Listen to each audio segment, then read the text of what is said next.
ગુજરાતના ગામડાની ભયાનક ગરીબીમાંથી નીકળીને અમેરિકા પહોંચેલા અને પોતાનું નામ અલ કાપોન તરીકે ધારણ કરીને 40 કરોડ રૂપિયાનું કૌભાંડ આચરનાર અચાનક એફબીઆઈની સિક્રેટ જાળમાં ફસાઈને 9 વર્ષ માટે જેલ ભેગો થઈ ગયો છે.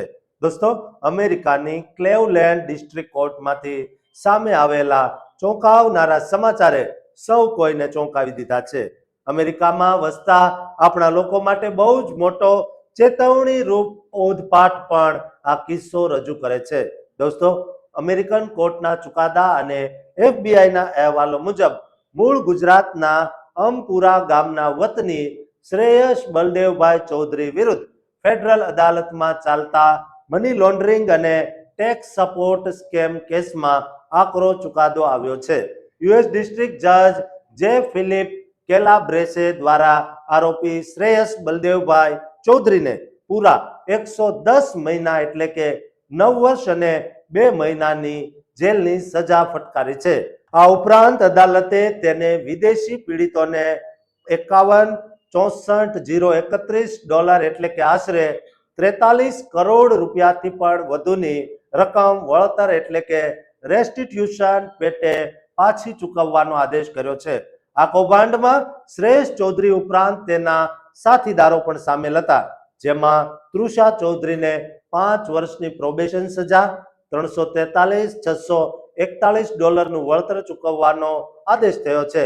જ્યારે નીતિન કુમાર રાવલ ઉર્ફે યશ રાવલને અગાઉ ડિસેમ્બર 2025માં 19 થી 41 મહિનાની જેલ અને $224,902નું વળતર ફટકારાયું હતું. એફબીઆઈ દ્વારા વર્ષ 2024માં જ આ આખી કૌભાંડી ગેંગની ધરપકડ કરવામાં આવી હતી. કાનૂની તપાસ દર્શાવે છે કે ડિસેમ્બર 2022 થી 23ના સમયગાળા દરમિયાન આ લોકો દ્વારા અમેરિકાના વડીલો, સિનિયર સિટીઝન્સને ટાર્ગેટ કરીને હાઈટેક સ્કેમ આચરવામાં આવતું હતું. આ સ્કેમની કાર્ય પદ્ધતિ પર નજર કરીએ તો પીડિતોના કમ્પ્યુટર સ્ક્રીન પર પોપઅપ એડ્સ અથવા ફ્રીઝ સ્ક્રીન દેખાતી, જેમાં માઇક્રોસોફ્ટ સિક્યોરિટીનો બનાવટી ફોન નંબર આપવામાં આવતો. જ્યારે અજાણતામાં વડીલો તે નંબર પર કોલ કરતા ત્યારે સામેથી હોવર્ડ અથવા સ્ટેસી બ્રાઉન જેવા નકલી નામો ધારણ કરીને સ્કેમર્સ વાત કરતા અને વડીલોને ડરાવીને કહેતા કે તેમનું એકાઉન્ટ કે આઈડેન્ટિટી હેક થઈ ગઈ છે, જેથી બચવા માટે તેમણે ગિફ્ટ કાર્ડ, કેશ અથવા સોનું મોકલવું પડશે. કૌભાંડનું એક હૃદયદ્રાવક ઉદાહરણ મેસેચ્યુટ્સના સેલેમ વિસ્તારના વડીલ સાથે બન્યું, જ્યાં તેમણે પહેલા $11,000ના ગિફ્ટ કાર્ડ અને બાદમાં $61,000 રોકડા આપ્યા. પરંતુ જ્યારે તેઓ બેંકમાંથી વધારાના $50,000 ઉપાડવા પહોંચ્યા ત્યારે બેંકે તાત્કાલિક સંશય જતા એફબીઆઈને જાણ કરી. આ નાણાં કલેક્ટ કરવા માટે મની મ્યુલ્સ એટલે કે કુરિયર્સ પીડિતોના ઘરે પહોંચતા અને શ્રેયસ ચૌધરી અલ કાપોન નામથી કુરિયર્સને સૂચનાઓ આપીને અમેરિકામાંથી પૈસા ઉઘરાવતો હતો. એફબીઆઈની તપાસમાં ડિજિટલ મેસેજીસ, ઈમેલ્સ અને આઈક્લાઉડ એકાઉન્ટ્સના તાર છેક ગુજરાત સુધી પહોંચ્યા હતા.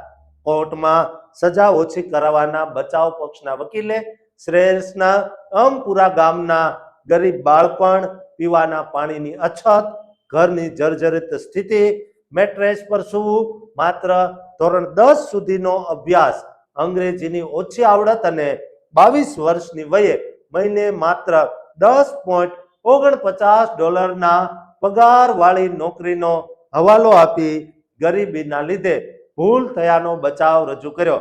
છતાં જજે ગંભીરતા જોઈને 110 મહિનાની સજા ફટકારી હતી.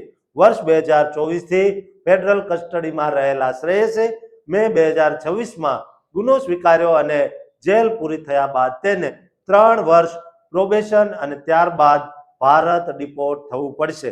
દોસ્તો, અમેરિકામાં વસતા અને નાની લાલચમાં આપણા લોકો જે ભૂલ કરી રહ્યા છે તેની આકરી સજા મળતી હોય છે. માટે આ વિડીયો તમામ ગુજરાતીઓ, ભારતીયોને શેર કરજો અને આ ચેનલને સબસ્ક્રાઇબ કરવાનું ચૂકતા નહીં.